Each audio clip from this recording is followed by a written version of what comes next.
Hi, it's Alan and Emily here from Science in a Van, coming to you live from a shed at 275, the beautiful South Auckland. We have a fantastic show lined up for you today. Okay. It's dedicated to all the teachers out there, but we're going to have heaps of fun, give you heaps of demos and ideas you can take back in your classroom, and of course we're going to end with Geography Day. Kia ora e te whānau. Yes, we are Science in a Van, and this is Science in a Van Live. We travel all around the country delivering our engaging, fun science shows to primary and intermediate schools. We've actually been going since 2011. It's crazy, I know. We're so lucky that throughout all these years we blow giant bubbles bigger than a 2-year-old, talk about mixtures, we fire rubber chickens and water rockets, talk about forces. We have a really good time. Yep, we aim to deliver science in a fun and engaging way. And today's video is all about our show, What's the Matter? This is actually one of a 4-part series of videos giving overviews to educators about what our shows are and the subjects that we cover. And we're going to show you some of the demos from the show, and we're also going to give you some ideas and activities you can take back to your classroom. So by the end of this video, you'll know all about the science show, What's the Matter? You'll have the confidence to go back to your classrooms after the show and lead some really interesting discussions. We're going to show you a couple of experiments from the show that you can do in your classroom to recap. And today, we've got a little bit of super extra special content. So, What's the Matter is designed for years 4 to 8, and it covers the material world part of the science curriculum. And in the 45-minute show, the students will feel more confident in investigating and talking about things like the properties of materials, how we experience materials, how materials change through the states of matter, and how that all relates to something known as a periodic table. It's a big subject, right? And we do all that in what, 45 minutes? 45 minutes and then one breath like I just did. There we go. Well, we breathe a little bit more during the show. But don't worry, in all our science shows, we really like to start simple. And in the What's the Matter show, we totally start simple. We start with something that most kids are familiar with, to be fair, the 5 senses. Now, our 5 senses help us to understand the properties of materials, which is really important. So, for example, this feather, what does it look like? It's yellow. Very good. What does it sound like? That's a bit of a weird one. What does it feel like? Oh, it's hairy. What does it taste like? Don't do that. I don't want that. So we've done sight, hearing, smell, taste. Yep. We're done. We're done. Yeah, sorry, always forget. So we experience materials through our senses, and that helps us understand the properties of materials. Now, we also do sort of silly questions, which are quite good. For example, why is this not a piece of ice cream? I know, Alan's not eating it for a start. But you can see where we're going. It's a really fun way to start the show, a really nice hook. Then we move on to the states of matter. Now, that's quite fun too, because up and down the country, there's a lot of debate about how many states of matter there actually are. I know. And we mostly talk about solids, liquids and gases. But to understand the 3 states of matter that we're talking about, we need to know what materials are made of. So, I know, it's kind of important. Now, everything in the universe, as far as we know, is made out of atoms. When atoms come together, they make molecules. Now, atoms are actually so small we can't see them, but they're the smallest identifiable part of a material. Right. Smallest identifiable part of a material is an atom of a molecule. Yeah. Right, okay, I've got it. We don't go into this during the What's the Matter show, but it's good for you to know that atoms are made out of 3 main parts. They're made out of protons, neutrons, and electrons. Now, you can go smaller because kids are fascinated with something called quarks. Anytime you mention atoms to kids, they go, what about quarks? Fascinating. Now, there's a lot of debate about quarks too, and in fact, scientists are even debating if they even exist. So, quarks will come up. Be prepared for that. But what you really need to know, the cruncher is, everything in the world is made up of atoms, when they come together, they make up molecules, and they're the smallest identifiable thing. They're so small we can't see them, but they are the building blocks for the universe. And we need to know about atoms and molecules because in solids, liquids, and gases, they behave differently. Ah, right, yes, that's right. So here I have a jar of lentils. Now, if we imagine that all these lentils are either atoms or molecules, okay, Emily? So all these lentils are atoms and molecules. If we look, they are close together and they are not moving. This is exactly how the atoms and molecules behave in a solid. They're close together, they're not moving, they're bored. But heat is energy. Heat is energy. Now, if I start shaking these, the atoms and the molecules start to move. They start to move around each other, and that. This is exactly how the atoms and molecules behave in a material, behaving like a liquid state of matter. So they're moving around each other and all of that. However, if I add more heat, more energy, and start shaking them, they're free flowing, they go all over the place. And this is exactly how the atoms and molecules behave in a material that is acting like a gas state of matter. Now, this is a very simplistic explanation of something quite complicated, but it shows us that when a material changes from a solid to a liquid to a gas, it's to do with the space and energy between the atoms and the molecules. So it's to do with the space and energy between the atoms and molecules as it changes from a solid to a liquid to a gas. You wouldn't want to take the lid off when you do gas. Oh, no. That would just go everywhere. Now this is a great demo to help you, and us to be honest, and your students to imagine something that you can't actually see, right? Great demo. Another thing you can do to help them remember the common states of matter. Now, this is going to give you some serious street cred. Are you ready, Alan? Yep. Solids, liquids, gas. There we go. Let's do that again. Let's go. Solid, liquid, gas. You can see how cool we are. Anyway, another thing you can do, we've seen teachers do that to get your kids in the headspace of it. It's an activity. You could be on the netball court. Teacher yells out, solid! And all the kids come close together really quickly and freeze. So they're all close together, they've got no energy. Teacher yells out, liquid! They kind of run around, they're a bit more spaced out. They might be sort of touching by fingertips only, spreading out. Gas! Everybody goes nuts. You spread out, you go everywhere, okay? Quite a fun game. So, we have completely covered the idea that when a material changes from a solid to a liquid to a gas, it can be thanks to a change in temperature, air pressure around it, and it's all to do with the atoms and the molecules and the space and energy between it. Now, that's the three states of matter, solid, liquid and gas. You will hear of other states of matter. Absolutely. And Emily, that's okay. It's okay. Some of the popular ones that are being mentioned now are Bose-Einstein condensate and plasma. Okay, but here's the thing. Whereas solid, liquid and gas is to do with the space and energy between the atoms and molecules, when we look at plasma, it's actually to do with what's happening inside the atom that makes up the molecule or makes up the material. So it is slightly different. And there is lots and lots and lots of other states of matter out there.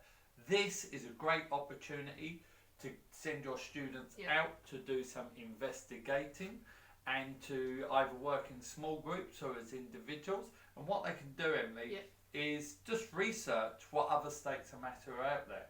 And when they come back and share their findings with the other groups, they notice that they've got things slightly different, and this is quite exciting.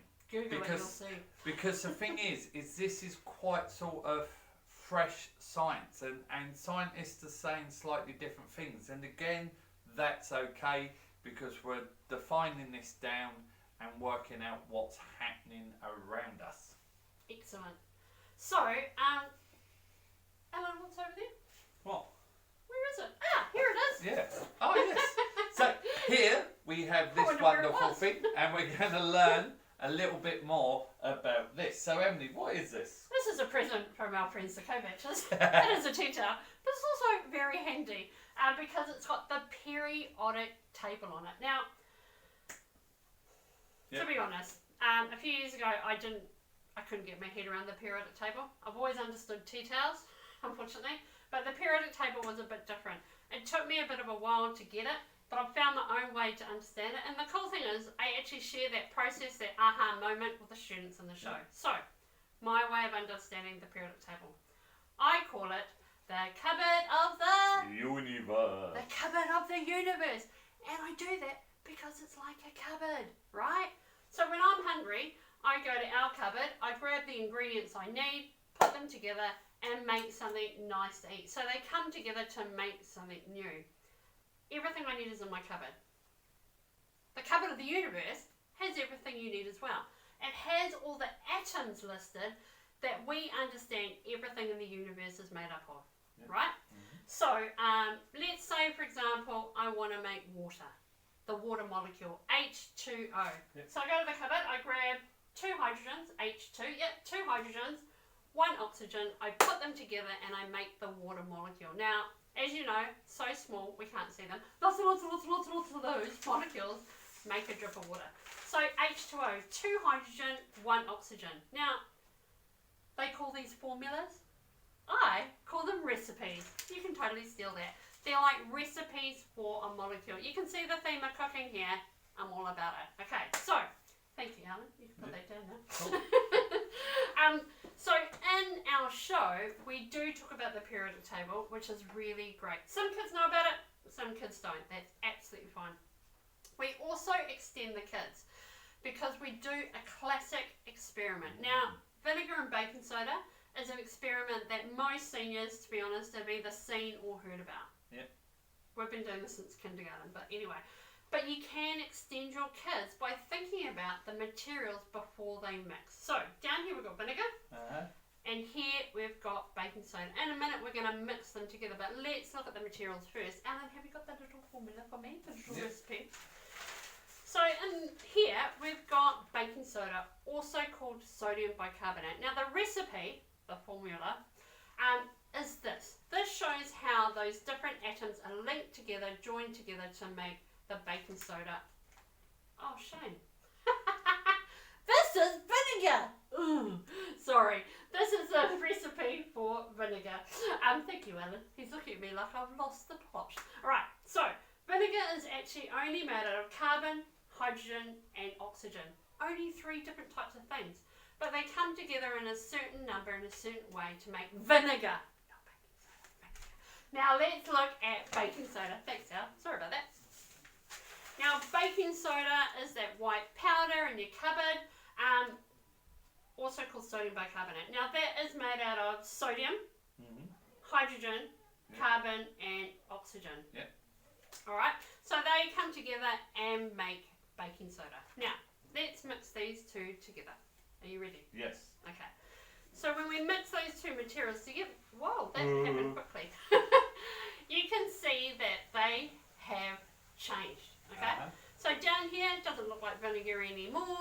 You can see all the fizzing and the foaming, and something has definitely happened up the top. No more vinegar, no more baking soda. 2 new materials. Down here we've got sodium acetate and water. That's that one, thank you. Oh. And up here we've got carbon dioxide, which is behaving like a gas. Let's have a look at carbon dioxide because that recipe is way simple. It's got 1 carbon, 2 oxygen joining together to make the carbon dioxide molecule. And you can see here that that's behaving like a gas. Right, can you just pop that there please, Alan? Can't we leave it there? Well, it's kind of blocking, but yeah, okay, you can leave it there. Okay, so, students, well people in general to be honest, are quite familiar with mixing materials by mixing and by temperature. Because we do it all the time, right? So a really fun thing you can do with your kids to get them thinking and send them away to do a bit of brainstorming. So I've got here materials that can change by temperature, materials that can change by mixing them together. So here, well, Alan, water for example, can we change that by temperature? Oh, if I put it in my fridge, if I take water acting like a liquid state matter and put it in my fridge and it freezes, it turns into a solid. Yeah. And if I take liquid water and put it in my kettle, all the heat and energy turns it into a gas, and I can make a cup of tea. Absolutely. What happens to our skin in the summer, Alan? Oh, me being a little English boy, I get sunburn. Yeah, exactly. Go pink. Sausages, don't even need to talk about it, it'll just make us hungry. But also mixing, we're thinking about cement, we're thinking about making a raro dream, painting, mixing colours together. So your students will know heaps of stuff that can change by temperature and by mixing, but also we can change materials by pressure.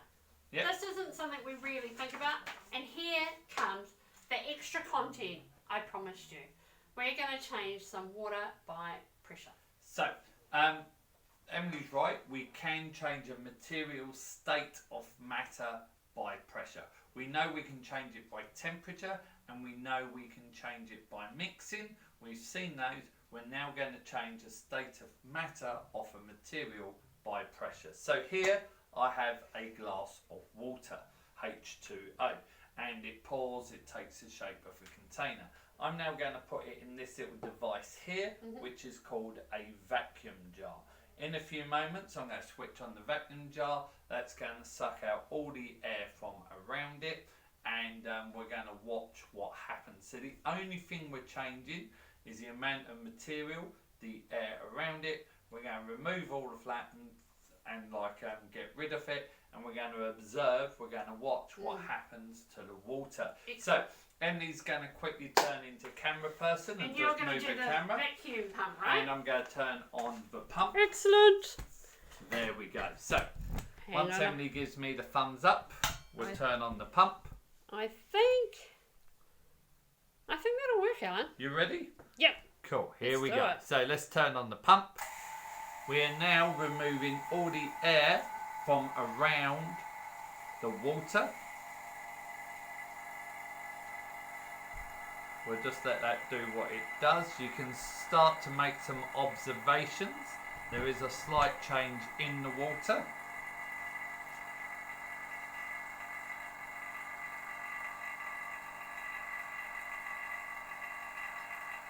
Yeah.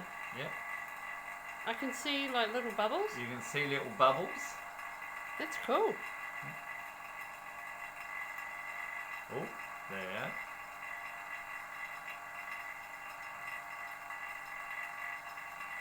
So, we can see the bubbles in the water. I'm just going to seal this off like so. And turn that off. So, those bubbles you can see is actually the water changing state of matter. It is changing from a liquid into a gas. Now, we have seen the water change from a liquid into a gas by removing all the air around it. What I'm going to do is I'm just going to take the tube off. I'm going to let the air back in, and I want you to watch what happens to the water, and then we'll speak about it from there. Watch closely.